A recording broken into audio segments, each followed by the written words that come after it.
Buenas tardes, mi nombre es Arit Guevara y mi grupo está conformado por Juan Diego Silva, Eduardo Muñoz, Sneider Nomeski, Alejandro Hernández y Ángel Sierra.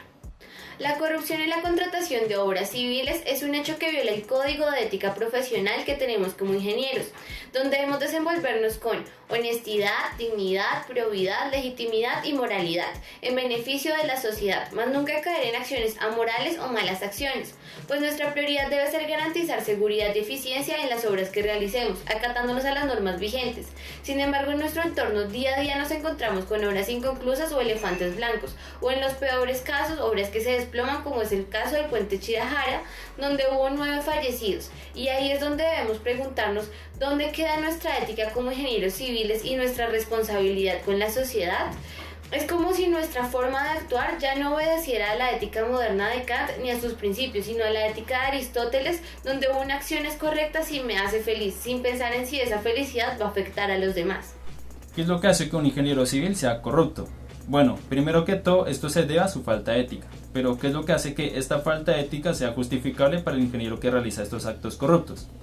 La respuesta es su beneficio individual. Si lo miramos desde la perspectiva de la ética antigua o ética aristotélica, para el ingeniero corrupto su forma de pensar es correcta, ya que en consecuencia considera obtener lo que quería a pesar de haber actuado bien o mal. Recordemos que en esta forma de pensar importan las consecuencias más no las acciones por las cuales llegamos a dichas consecuencias. En el caso de la ingeniería civil, estas personas corruptas se aprovechan de sus cargos para malversar los fondos destinados a las obras y así poder robar, sin tener en cuenta que podrían estar arriesgando la vida de muchas personas. Pero entonces, desde la ética antigua, ¿realmente es correcto que estos ingenieros obren de manera corrupta? Desde un punto de vista individual, sí. Sin embargo, Aristóteles decía que el mundo pondría a cada quien en su lugar. Eso significa que si se descubren los actos corruptos de dichos ingenieros, estos terminarían en la cárcel, por consiguiente no obtendrían lo que querían, por lo que el auténtico bien es la forma correcta de actuar. A continuación voy a presentar el tema de la corrupción desde el punto de vista de la ética moderna, comenzando por Kant, el cual estableció un pensamiento que separó al hombre de la teología, volviéndonos así el centro de atención. Asimismo, se deja de juzgar las acciones en base a los mandamientos y comenzamos a planear desde el punto de vista personal temas como la corrupción, los cuales perjudican a muchos a base de la miseria de otros. Con esto dicho, podemos juzgar desde un punto de vista objetivo la práctica de la corrupción, la cual podemos encontrar en la mayoría de obras públicas. Esta está dada por los consorcios, los cuales acuerdan con funcionarios gubernamentales para obtener la obra en cuestión y desfalcar dinero de materiales, transporte, maquinaria, etc., para así obtener más dinero que el asignado en la cotización. Observando este problema desde el punto de vista ético, este tipo de corrupción puede hacer que muchas personas pierdan la vida, ya que las estructuras quedan construidas con materiales que probablemente no están certificados para soportar la carga. Por otro lado, normalmente piden más dinero necesario al Estado, el cual podría estar dirigido a otros fines como salud o la educación. A continuación, voy a presentar el tema de la corrupción en las obras civiles en Colombia desde el punto de vista de la teoría de la justicia.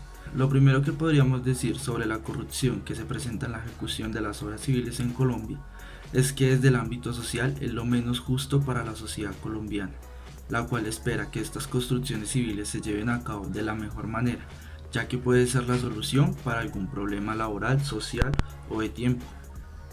Para la sociedad colombiana, que estas obras civiles se vean retrasadas por el desvío de recursos, los cuales los da la misma población, no es justo desde el punto de vista más coherente para la situación actual. También podemos hablar de otro tipo de corrupción en las obras civiles o en su adjudicación más puntualmente, y es que por lo general no le dan la oportunidad a nuevas constructoras de ejecutar estas obras porque no pertenecen, podríamos decir, a la rosca del gobierno o porque no sobornan a funcionarios para poder ejecutarlas, lo cual no genera un equilibrio o equidad en el mercado o en la competencia entre estas empresas. Y analizando toda esta problemática y buscándole una solución desde un punto de vista muy razonable, se podría mejorar la calidad de vida de millones de personas si hubieran leyes más estrictas en contra de la corrupción y se enseñaran valores o principios desde la escuela. Hoy en día hay dos tipos de teologías. La primera teología es la aplicada, que esta nos habla sobre los deberes y qué es lo correcto y qué es lo incorrecto frente a cualquier situación. La segunda teología es la prescriptiva. Estas son las normas o reglas ya impuestas y nos determinan si nuestras acciones o comportamientos son correctas o incorrectas en la comunidad. La forma de relacionar la deontología con la corrupción es que la deontología es la ética enfocada en los deberes y obligaciones que se rigen en el deber profesional y en su parte filosófica moral, de tal forma que es posible afirmar que una persona que ha realizado acciones corruptas o una persona que siga realizando dichas acciones no sigue normas de la comunidad ni en la comunidad en la que se desarrolla y que solo se preocupa por su propio bien, sin afrontar las consecuencias de sus propias acciones, de tal manera que esta persona le estaría faltando a su ética profesional y moral. Buen día, hablando de este tema tan complejo que parte a partir de la corrupción en la contratación de las obras civiles. Vamos a analizarlo desde la parte de la síntesis y el carácter. Mirando desde el carácter, hay ciertas falencias de los profesionales en nuestra rama, donde surgen las siguientes conclusiones: la falta de moralidad que desencadena corrupción administrativa, corrupción en la contratación del personal administrativo, tanto obrero y funcional de cada obra. También en el manejo inescrupuloso de los recursos que se asignan a cada obra y el mal manejo de este presupuesto.